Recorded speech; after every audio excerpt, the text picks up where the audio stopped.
Sa pag-alaga po ng tilapia sa ating palaisdaan, ito po yung mga hakbang na dapat nating isaalang-alang sa paghahanda ng ating palaisdaan.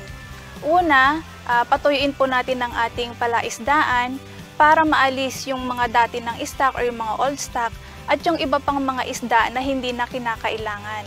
Pangalawa, lasunin natin ang ating palaisdaan. Ginagawa natin ito para puksain yung mga predator. Maaari tayong gumamit ng ammonium sulfate plus lime or yung pong tinatawag nating apog. Application rate na ginagamit natin ay 200 kg per hectare na ammonium sulfate plus 200 kg per hectare na lime or yung 1:1 ratio. Ito pong ammonium sulfate at lime, double purpose po ito. Una, para nga pupuksain yung ating predator, and pangalawa, para na rin po ma-neutralize yung acidity ng ating soil. Pagkaraan po ng 1 hanggang 2 araw ng paglaso ng ating palaisdaan, maaari na po natin itong hugasan sa pamamagitan ng pagpapapasok at paglabas ng bagong tubig. Hayaan po natin itong mabilad sa araw para po magbitak, para po sumingaw yung mga toxic gases, and para na rin po maikondisyon muli yung lupa ng ating palaisdaan. Pag nagbitak na po yung ating lupa sa ating palaisdaan, maaari na po ulit tayong magpapasok ng tubig. Ang tubig po na ating i-maintain ay 1 meter depth. Habang nagpapapasok po tayo ng tubig, maaari na rin po nating isabay yung paglalagay ng abono. Meron po tayong 2 klase ng abono. Ito po yung inorganic at organic fertilizer. Ang application rate po na gagamitin natin sa organic ay 1,000 to 2,000 kilograms per hectare at sa inorganic naman po ay 100 to 200 kilograms per hectare.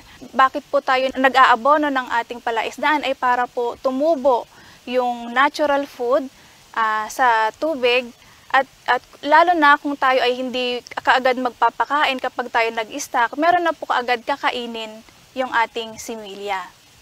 At kapag naobserbahan na po natin na nag-green na po yung ating tubig, pagkaraan po ng ilang araw ng ating pag-aabono, maaari na po tayong mag-stock ng similya. Ang pag-i-stock po ng similya ay ginagawa natin yan early in the morning po or late in the afternoon kung saan malamig ang panahon. Bago po natin pakawalan yung similya sa fish pan, kailangan po muna natin itong i-acclimatize ng 15 to 20 minutes hanggang magkapareho na po yung temperatura ng tubig sa loob ng plastic at sa palaisdaan. Dahan-dahan po nating ibuhos yung ating similya sa palaisdaan. Sa ating pong pag-i-stock ng similya, meron po tayong uri ng pag-aalaga at dami ng similya na ating i-stock sa palaisdaan. Kapag ito ay extensive, ay 1 to 2 pieces per square meter. Pag semi-intensive, 3 to 5 pieces per square meter. At pag intensive naman po ay 6 pieces pataas per square meter. Ito rin po yung mga palagian nating dapat gawin at sundin pagkaraan po nating i-stock yung ating palaisdaan.